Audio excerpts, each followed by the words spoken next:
Hasta aquí, David Páramo. David, ¿cómo estás? Bien, Pascal, ¿cómo estás? Muy buenas noches. A ver, ¿alguna vez te dio chikungunya? ¿Te ha dado chikungunya? Afortunadamente no. Bendito Dicen sea que es Dios, a mí terrible. me dio. Y siempre el médico te dice, después de que te da, que entre 6 y 8 meses te puede dar un rebrote. Y voy a usar ese ejemplo para explicar lo que está pasando con la inflación. Es un efecto aritmético. Lo que estamos viendo en materia de inflación no nos debe tener preocupados. Hoy INEGI dio a conocer que la inflación durante los primeros 15 días de mayo decreció 0.34%, pero la inflación anualizada es del 6.17%. ¿Y a qué me refiero con este efecto aritmético? Si vemos los precios están en los mismos niveles que estaban antes del alza en los precios de los combustibles. O sea, los precios están comportando como estaban desde antes del alza en los precios de los combustibles. Entonces hay un efecto aritmético de la inflación. ¿Te acuerdas y lo platicamos aquí cuando todavía estábamos en Bucareli, que cuando yo decía que la inflación estaba muy baja, que la gente decía, las cifras del INEGI están manipuladas? Entonces, la primera pregunta que yo les haría Si es, siguen manipulados. ¿ya se cambiaron al pueblo bueno? O sea, ¿ya el INEGI pasó del pueblo malo al pueblo bueno? ¿Se repite un acto de contrición? Pues no, la realidad es que ellos miden la inflación. Ahora, el hecho Punto. es que la inflación sube y sube y sube. Y va a seguir subiendo. ¿Hasta dónde va a llegar? Agosto, septiembre. A partir de agosto, septiembre va a ir bajando. ¿Va a llegar a 7%? No, ¿8%? no creo. ¿No? No creo, porque hay un efecto aritmético. Hay que recordar que llevamos 11 meses que la inflación ha venido subiendo consistentemente. O sea, 10 y medio, digamos. Y va a seguir subiendo por un efecto, insisto, es aritmético. No hay un descontrol de precios. Eso es lo relevante. En diciembre de 2015, Banco de México aumentó la tasa de interés.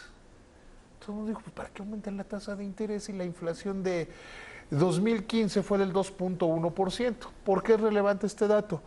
Es la inflación más baja de la que se tiene registro. Antes de 1970, Banco de México estimaba la inflación y siempre era 2%. O sea, todos nos dicen, ¿cuándo fue la inflación? 2%.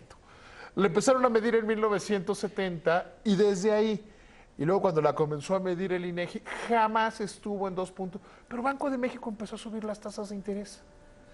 Y como que había un contrasentido, si la inflación está baja, buena parte de 2016 se mantuvo baja, empezó a tomar velocidad por ahí de junio, julio, que son estos 10 meses y medio que ha venido subiendo, y Banco de México ha mantenido el alza en las tasas de interés. ¿Qué es lo que hizo? Reaccionó antes Banco de México a lo que ellos veían como repunte inflacionario, que se hace más acentuado, insisto, por la liberación de los precios. Primero subieron los precios de los combustibles, que lo voy a reiterar, es una medida económicamente correcta y socialmente justa, por una razón. Está mal que al 20% más rico de la población nos tocara el 70% de ese subsidio. A quien más coches tenía que le tocar eso. Entonces se libera el precio y tiene un impacto en el nivel general de precios. Si ves la inflación de esta quincena, ¿qué es lo que más subió? El aguacate. 122%. El aguacate ha subido de una manera absurda por una razón de mercado. Están de moda en Estados Unidos y Europa. Y es fácil entender qué hace un aguacatero. Tú eres un aguacatero mexicano de Michoacán. ¿Te conviene exportar? Tus pagos son en pesos, tus créditos en pesos, tus trabajadores en pesos, todo es en pesos. Y te quieren comprar en Estados Unidos y en Europa, les vendes los aguacates. Hoy me decía alguien que 2 aguacates en Los Ángeles cuestan más que 1 kilo de aguacates en México. Entonces digo, finalmente, ¿dónde los vas a vender? Por pieza te conviene venderlos, o sea, por volumen, entonces tienen una mayor riqueza los productores de aguacate. Yo lo quería a la gente, ¿le parecen caros los aguacates? No lo compren los aguacates, no pasa nada si un día, mañana es jueves pozolero en Guerrero, si pruebas el pozole sin aguacate, no pasa nada. O sea, realmente no pasa nada. O si la torta, el tortero te dice, oye, como está muy caro el aguacate, las tortas con aguacate valen tanto, las tortas sin aguacate valen tanto, y hay que decide el mercado, ¿no? Así es de sencillo. Y los precios del transporte público, los precios del transporte público subieron casi 4%, porque entraron en vigor las tarifas urbanas en una gran parte del país. Y cuando alguien dice que este es un golpe a la economía de los que menos tienen, pues finalmente los operadores de transporte público en el país son bastante pobres. O sea, son gente bastante modesta. Pero finalmente la inflación más alta sí es un impuesto a los pobres. Sí, sin duda, eso no lo voy a discutir. Pero es, hoy por hoy lo que estamos viendo no es lo que en nuestras épocas, ¿sabes? Cuando empezamos en el periodismo, la espiral inflacionaria, no es eso. Es un efecto aritmético por el alza en los precios de los combustibles y su liberación. Veremos, y te pido que lo grabes.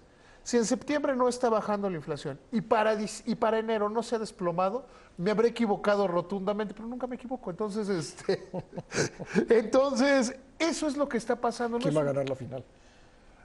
Los Tigres, por supuesto. Porque además, como me cae muy bien Rob Snyder y es el jefe de la porra, ¿tú a quién le vas? No sé, a ninguno, pero quiero ver que sea un par de buenos partidos. Y además lo van a pasar en televisión abierta, por lo menos el de ida. Muchas gracias. Y voy a ganar CP del Estado de México también. Bueno, ese es otro pronóstico. Gracias.